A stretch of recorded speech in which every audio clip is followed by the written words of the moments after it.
Gan Arnold Clavio. Alam mo, Clavio, awang-awa na ako sa'yo. Kala ko matitigo ka na eh. Bumabanat ka na naman. Sana yung pangalawang buhay mo na to, Clavio eh. Di ba? Sana, sa pangalawang buhay mo, binigyan ka pa ng panibagong buhay. Mag-relax ka na lang. No? Huwag ka nang manira ng Vice President ng Pilipinas. Nangunguna ka na naman sa paninira. Basahin po natin Instagram nito ni Arnold Clavio. Si Arnold Clavio po ay bahagi po ng paninira kay BP Sara. Iisa lang po yung tono ng sinasabi nilang lahat eh. Lahat sila nag-react. Halos isa lang nga yung sinasabi nila eh. No? Nag-react po sila nung si Vice President Sara Duterte ay dumulog sa Korte Suprema. Okay, ang tanong, bawal bang dumulog ang isang Pilipino sa Korte Suprema? Pwede. Pwede pala.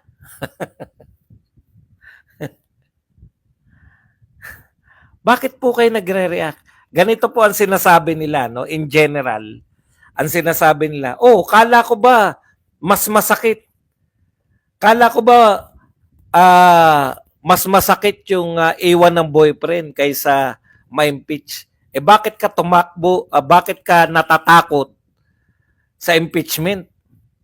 Akala ko ba unbothered ka? Akala ko ba matapang ka? Bakit ka takot sa impeachment? Tandaan nyo po yung sinasabi ko, ito po ang pattern nila. Mga conmen, mga vloggers, mga nagpo-post para kay At isa lang po ang pattern nila. Una sinasabi, akala ko ba, mas masakit yung iwan ng boyfriend kaysa ma-impeach? Bakit takot ka sa impeachment? Bakit takot kang harapin ang mga ebidensya laban sa impeachment? Bakit nagpapanik ka? Bakit ka nagpapanik sa impeachment? Bakit hindi ka kampante sa impeachment? Yan po mga dialogue nila. At ipapakita ko po sa inyo na iisa lang ang scriptwriter ng mga vloggers, ng mga congressman, kasama po ng media na nire-represent nito ni Arnold M. Clavio. Alam nyo na ibig sabihin ng Arnold M. Yung M sa Arnold. Ibubulong ko sa inyo. Man. Yak. Ulitin ko po para makita nyo po yung pattern. Akala ko ba mas masakit ang iwan ng boyfriend at girlfriend kaysa ma-impeach? Akala ko ba unbothered ka? Akala ko ba matapang ka? Bakit takot ka? Bakit ka nagpapanik? Bakit ka kinakabahan? Bakit ka humihingi ng tulong sa Supreme Court? Ganun po lahat. Magbasa po tayo. Teka, baka sabihin niyo naman mali yung formula eh. Formula po nila 'yan. Isa lang po nagbaba niyan. Lahat sila ganyan ang sinasabi. Patutunayan natin Basa. Ito po ay ako si Igan. Instagram po to ni Arnold M. Clavio. Mas masakit pa iwan ka ng boyfriend o girlfriend kaysa ma-impeach ka. Kaya dapat ipatigil na sa Supreme Court ang impeachment trial. Diba? Inaasar niya, nilalait si BP Sara. Basa pa tayo. Okay. Ito, binabanatan niya si BP Sara sa pamamagitan ng gumamit pa ng ibang tagpo. Ang mas masakit ay ang hindi maipaliwanag kung saan napunta ang daang milyong piso sa kaba ng bayan sa anyong confidential at intelligence funds. Alam mo, Arnold M. Clavio, maliwanag na sa amin lahat eh. Yung intelligence ay yung confidential fund, ginamit yan para dyan sa mga katulad ni Franz Castro. Sinabi talaga ni BP Sara yan. Para maiugnay namin yung katulad mo, Franz Castro, sa mga komunista. Sinabi ni BP Sara yan. Doon ginagamit Arnold Flavio. Kaya nga merong safe house. Kaya nga may binabayaran na safe house. May binabayaran ng mga Mary Grace Piatos. Hindi mo ba alam yung Mary Grace Piatos, Arnold M. Clavio? Hindi mo ba alam kung bakit merong M sa pangalan mo? Hindi. Kung bakit merong Mary Grace Piatos, Yoyoy Villamin? Doon ginastos. Hindi mo ba alam yun? O sa DepEd naman, kasi sinasama na nila DepEd eh. Ito po ang pinaggamitan para po maiiwas ang mga estudyante sa droga, maiiwas ang mga estudyante sa mga nag-grooming. Alam niyo na yung nag-grooming, yung mga teacher, lalo na mga bading na teacher na i-groom yung mga estudyante, etc. etc. Ito po. Tuloy natin ang pagbabasa rito kay Arnold M. Clavio. Sa mga hindi po nakaabot, ano yung M sa Arnold M. Clavio? Arnold Yak Clavio.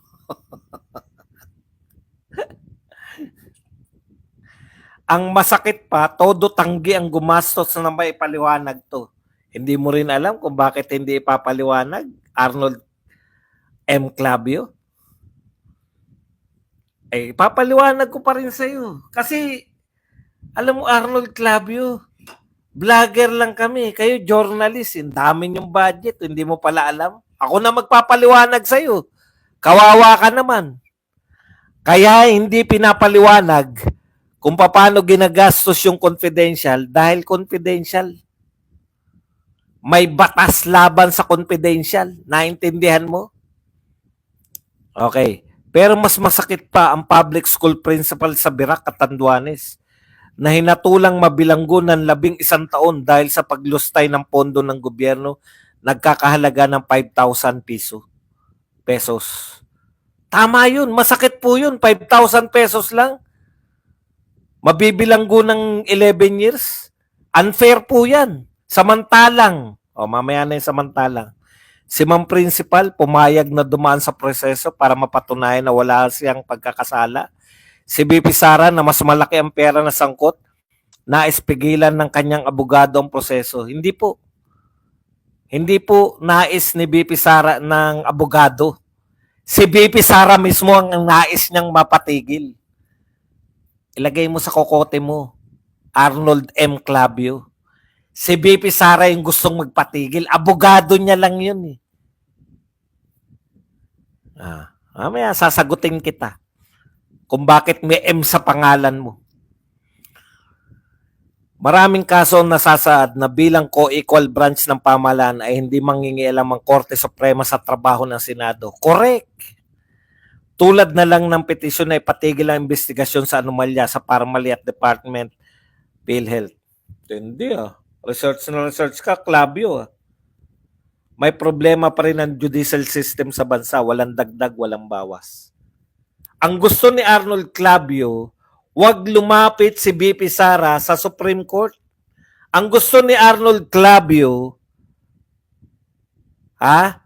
wag dumulog sa Supreme Court si BP Sara. Arnold M. Clavio, bakit ayaw mong dumulog sa Supreme Court si BP Sara? Bawal ba siyang dumulog sa Supreme Court? Yung sinasabi mo na 5,000 lang yung principal, mabibilanggo ng 11 taon, unfair. Tama yun, unfair yun. Kailan pa naging fair yun? Di ba? Pero nakakalimutan mo, Clavio. Mayroong mga bilyon-bilyon, daang bilyon tayong pinag-uusapan. At yan po ay kagagawan ng mga congressman. Nakita mo ba? Nagsampa ng reklamo sa ombudsman. Baka sabihin nyo, gawa-gawa lang to. Mahilig kayo mag-akusa sa mga vlogger na gumagawa lang na issue. Naroon ako nung sinampahan ni Bebot Alvarez, Congressman Alvarez.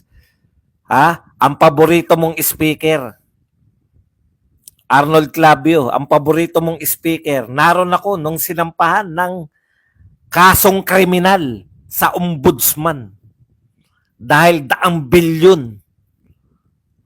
Tama yan, unfair yan. 5,000, ikukulong. Pero yung daang bilyon, hindi kulong. Arnold Clavio, ang tanong ko lang, ano ang M sa Arnold M. Clavio?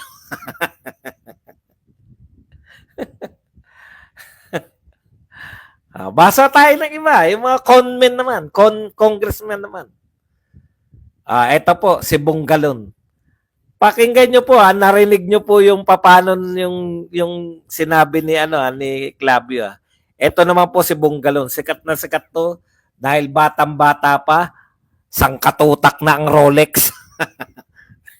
Hindi, joke lang. Batang-bata pa pero akala mo punong-puno na ng hinagpis sa buhay. Sabi ni Jill Bungalon ng Ako Bicol Party List, alam nyo na. Tauhan to ni Saldico. The Vice President is afraid to face the evidence against her. If she truly believes she is innocent, why is she running to the Supreme Court instead of preparing her defense? This move reeks of desperation. Nakita nyo? Dalawa na po nagsasabi. Kino-question nila at sinasabi na takot daw si BP Sara. Si Arnold Clavio, si Arnold M. Clavio, at saka to si Jill Bungalon ng Ako Bicol. Baka sabihin, nagkataon lang yan ba dong? Baka naman wala talagang script. Basa pa tayo. Kayo naman, no? Eto po, basahin pa natin. Ito po si Aurelio Gonzales. Kilala nyo na to si Aurelio Dong Gonzales. Okay. Natatakot na sila. Kaya gusto nilang pigilan ng impeachment process. Mukhang totoo ang aligasyon on corruption, lalo't masisilip ang bank records. BP Duterte's petition is nothing more than a desperate attempt to evade accountability. Aba, pangatlo na to sa nagsasabi. Natakot si BP Sara, kaya pumunta sa Supreme Court, desperado. Yung congressman okay lang pero bakit pareho pa rin ng mga sinasabi kahit yung media nire-represent ni Arnold M. Clavio? Teka muna, may pattern na. May pattern na ng atake. Aba. Eto naman po. Etong si Makagago. Wag na natin. Umatake lang pero walang wag na natin patulan at baka sabihin, tanong nyo pa, sino ba si Makagago? Wag na. Ito pa po. Baka sabihin nyo, nagkataon-kataon lang. Ito, mga vlogger naman nila. Hindi. Papuri to kay BP Sara. Wag na yung papuri. Okay. Yung mga umatake. Ito, tagamasid ng bayan. Akala ko confident siya. May lalabas pa nga daw na video. Bakit pumunta sa Supreme Court? Di ba? Nakukuha niyo yung pattern? Hindi po nila sinasagot kung bakit, ano yung katwiran ni BP Sara. Ang binabanata nila, ang pattern ng mga congressman tsaka ni Arnold Clavio at ng mga vlogger. Bakit ka nagpunta na Supreme Court? Bakit ka natatakot harapin? Desperado ka na ba? Pare-pareho yan. Ito pa isa. Okay. Si Arbis Dad. Mga DDS, akala ko ba unbothered ang babaeng ito? Bakit may pagharang sa Supreme Court? Nakita niyo po yung pattern, no? Hindi po nila sinasagot yung mga sinabi ni BP Sara, bakit siya nagpunta na Supreme Court. Ang sinasabi nila, takot ka. Akala ko ba mas masakit yung Akala ko ba unbothered ka? Akala ko ba bakit takot ka? Bakit pinahaharang mo sa Supreme Court? Wala man lang nag-iba No, wala man lang sumagot na mali yung sinasabi ni BP Sara sa kanyang petisyon. Hindi. Pare-pareho. Alam nyo na yan. Oh, ito pa isa.